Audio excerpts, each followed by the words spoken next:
Hello everyone, this is a little POV drive in my 2011 BMW M3 competition. We're just gonna go for a little drive and try out this little POV thing. This has kind of been something I've been wanting to do, and I borrowed a GoPro from my buddy actually to see if this is what I enjoy.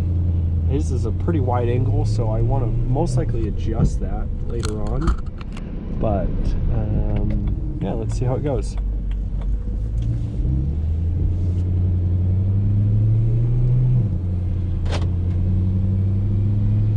So yeah, this is a DCT car. Navigation, I have it in drive mode right now, just regular drive on the third shift setting. This car has 129,578 currently on it. The motor has about 60,000 miles on it. The person I actually purchased it from spun a rod bearing in 2022 and ended up finding a brand new complete motor to replace it with. So has a little bit more miles than I personally would prefer on the chassis for a daily driver, but motor wise it's pretty low miles, which is really convenient. I actually originally purchased this vehicle out of Phoenix, Arizona. I live here in Utah, actually just south of Provo and Spanish Fork, and overall it's been a great car. I flew down and picked it up and drove it home, and it did not skip a beat and had such an enjoyable drive. You can actually find that little video I put together here on my YouTube channel. It's one of my original uploads of this car, and just kind of wanted to get more into content creation, and this gives you a little idea of what it's like. So we're just gonna let the car warm up here, and then from there we can kind of move forwards and kind of talk a little bit more about it, and kind of get into it and give it a little exhaust note and other things like that. The only thing modified about this car is it has BC Racing coilovers, which are actually, the rear two seem to be blown. It's something I'm working on to get replaced and fixed, warranted by BC if they will actually step up to the plate and warranty them. And then the only other thing is it has the baffles or the mufflers, the silencers pulled out of the exhaust itself. So that, I get a little more tone out of that, which is nice and enjoyable, but it's nothing overbearing. And the nice thing is it looks factory otherwise, outside of that minor difference essentially. So like I said, this is my daily driver, which has been an amazing daily driver. Before I had this, I actually had a little bit of a built 2011 Lexus GX460, which find a video on my channel as well. Was on 35s and had some stuff done to it, but unfortunately I was in a car accident. No one's hurt except for maybe my morale or something like that, but it ended up getting totaled out, and ended up working out with insurance where I got a good payout from them, as well as I was able to sell some of the components off of my GX, wheels, tires, the 35s, sliders, roof rack, a couple other goodies off of it, and kind of really make my money back to be able to purchase this thing. Overall, it was about sixes, with what I got out of it and I bought this for. And so far, it's just been regular maintenance. I, changed the oil, made sure the air filter's clean. And luckily, the guy before me did a lot of service and really, made sure the car was up to snuff. DCT service, all new power steering hoses, power steering flush and refill, all new drive belts and accessories and pulleys. The AC has been completely gone through. Being a Phoenix car, the AC is one of probably the most important things that you can have. So having that fixed is amazing. I'm technically using it right now. It's supposed to get warm, here in Utah really pretty quick, so it's going to get used a lot more. Other things that kind of got completed on the car, it has fresh set of tires, which is nice. Nothing super crazy high performance, but in these sizings, with these wheels, you know, you kind of almost have to have something a little bit of aggressive. So far they've been great. You know, no plans to necessarily change them at this moment. Not that this car is a crazy powerful car to where it can, you know, break loose all the time. So, you know, no real need to, you know, need P4Ss or anything like that. We might see when we start pushing a little bit more this summer in the canyons, but as of right now, daily driving, you know, getting on it here and there, nothing to complain about. So that's been great, and that was really nice. And the seller actually bought it from right before he came down. He noticed that one of the tires actually had some drywall cracking, which is very interesting, to the extent where he was nice and put all 4 new tires on it before he flew down and drove it back, which was awesome. So that's great. Yeah, and so overall, when I was looking for this car, I wanted a 4-door. I actually have my son in the car now, just sleeping. I wanted a 4-door, kind of for that 4-door, you know, kid hauler aspect of the car. And then beyond that, I wanted a DCT actually. I've never had a DCT transmission or, you know, anything of that, of a fast automatic, as you quote say. So I wanted to try something. I've had plenty of manuals, E30s, E36 M3, you know, a plethora of other cars, FJ60 and a couple other things, but I wanted to try this as a new experience, and so far I've loved it. I've loved being able, you know, right now I've just been in regular drive, and you know, it's been going through the gears as needed. As well, in a situation that my wife needs to drive it, it's a lot easier for her to drive DCT than convince her to drive a manual to let me borrow her car or something for a situation. So overall, those things have been great.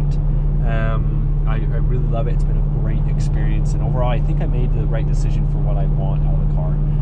You know, a manual would be fun. I think at some point it would be fun to, you know, maybe get one of these in a manual or something like that, or, you know, an E36 M3 again or something. But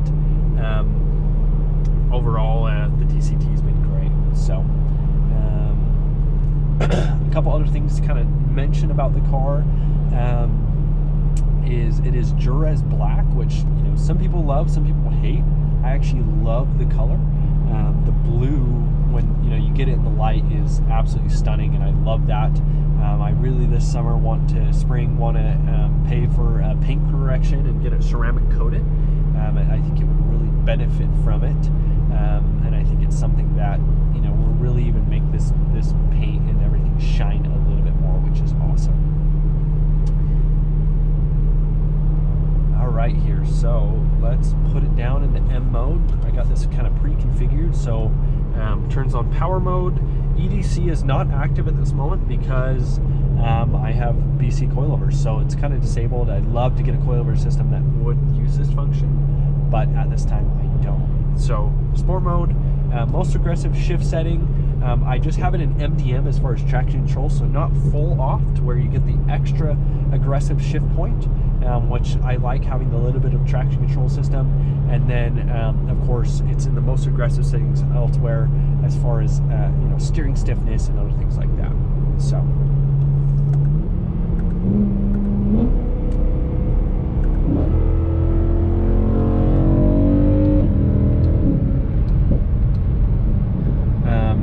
paddles have been great. You know, I saw a bunch of people kind of do the magnetic ones, and that's something I kind of had interest in, but, you know, so far these have not given me a reason to switch, which has been great, which is a really nice thing. I actually really enjoy kind of the factory setup with these. So it gets a couple downshifts right here.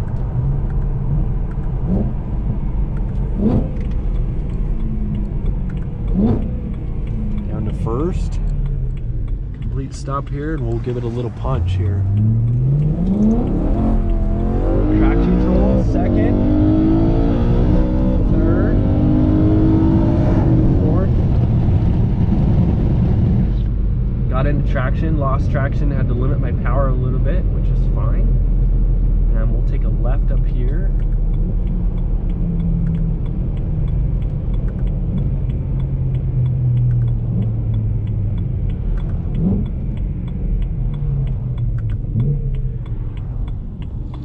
Overall, like you said, this is not the most, you know, it's not the most powerful car. It's actually the most powerful car I've owned. You know, I've ridden in a supercharged one of these, you know, a tuned F80 and a bunch of other things faster than this, but overall, you know, you can't beat the experience of the S65 and, you know, the naturally aspirated revving and pulling, and you know, all the amazing things that you know, this car has to offer. And I really am really satisfied. It's something I've lusted after. You know, when I was a teenager, really wanted to have one of these, but I was never able to, you know, at the price point. But they finally kind of dropped into the price point where I was like kind of thinking about it actually, price wise. And then unfortunately totaled my Lexus, and you know, that was kind of my sign to jump into one of these, which is great.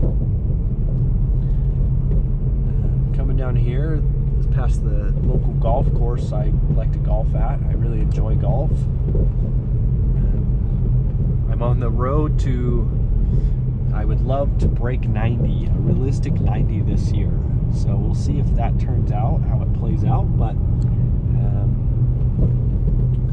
currently it's just, we're kind of getting to the point where things are kind of drying out. I've golfed a couple times now. There's the 18th hole right here along this road.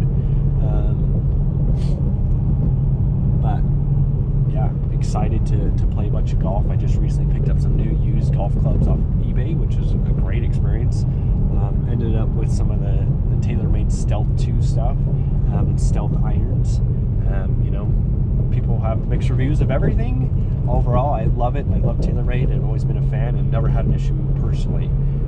So far, really happy with my experience. I've already shaved a couple little things, shots off of my game so far. So I have to be a little noteworthy of cops on this road. But it is a fun little windy one when you don't have traffic. I'm a Ford.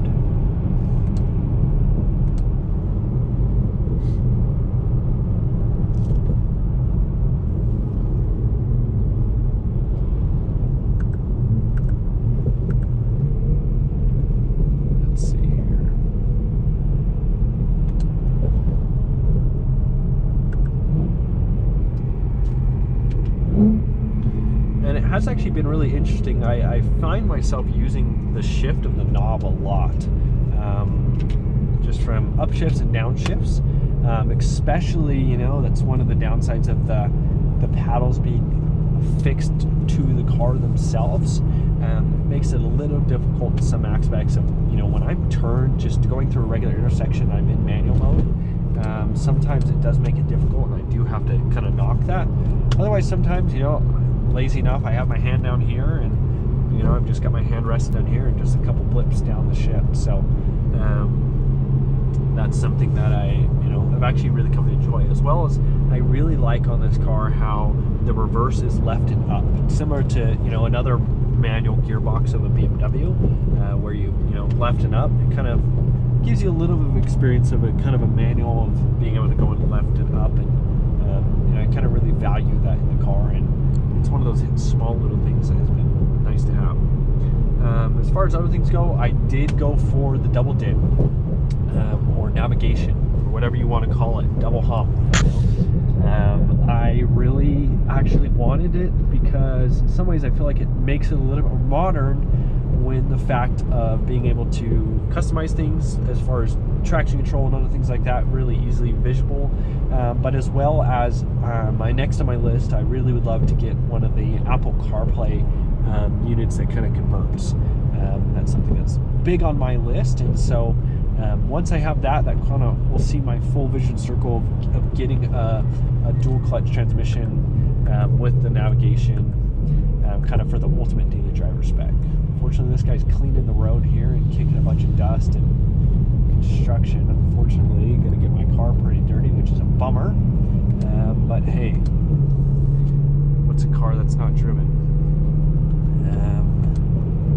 So yeah, I think overall being a 2011 kind of has the newer navigation and those things like that. So that's been kind of nice having the newer touch of things.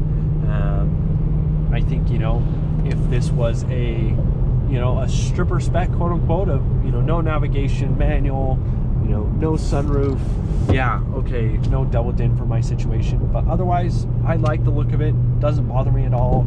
And you know, so far it's been a great experience, kind of being able to run my just Bluetooth music so far, and kind of having the navigation. the nav and maps have actually been really pretty updated, which has been a great thing relative to, you know, some of my other older, you know, even the Lexus, my 2011 GX 460, those maps were really outdated and just not up to par, whereas these are a lot more up to spec, which is nice. So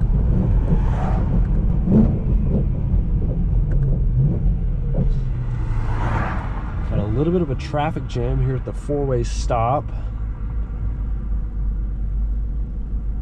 I'll end this clip, and once it gets going, I'll restart it up. What's up, everyone? Just recording a final closeout and clip here from that last clip you saw where I kind of got into that traffic jam, and then the camera on the GoPro ended up dying. This is a really nice and warm day here in Utah, so just did a little wash and kind of wipe down on the car. Going to show you just a little POV, just a walk around of it, as well as some interior real clips, and just talking about the car a little bit.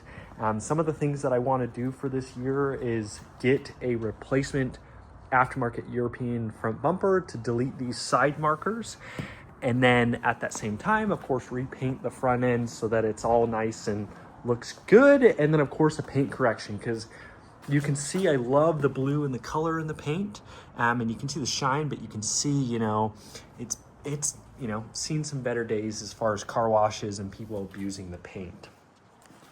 But beyond that, the car is in pretty dang good shape. The wheels are in great condition. It's kind of nice rolling on 18s. The car is sitting on BC Racing coilovers, but the rear struts are actually blown after a short amount of time. BC was really nice enough to send me some replacements, so that's awesome. I also just did an oil change. I did liquid moly before, but it was a little loud on the lifters and lifters, or, you know, valve train, whatever you want to call it. So I've actually gone to just the OEM 1060 BMW to see if I like that. Had to do a teeny bit of top off on the power steering fluid, but overall, the car has been great. I rolled 130,000 miles on the body itself, and then the motor itself just has a little over 60,000. Overall, it's been running good. Of course, got the kids' car seat. That's why you buy an E90 M3, to have a good daily for the kids. So closing out this video here, thanks so much everyone for watching. Of course, the YouTube things, like, comment, subscribe. Let me know if you have any questions. Look forward to this summer and this warming up here in Utah to make some more POV driving videos, canyon drives, but overall just documentation of kind of building and just living day to day as a daily driver of an E90 M3. So thank you so much. Hope you have a good one. We'll talk to you later.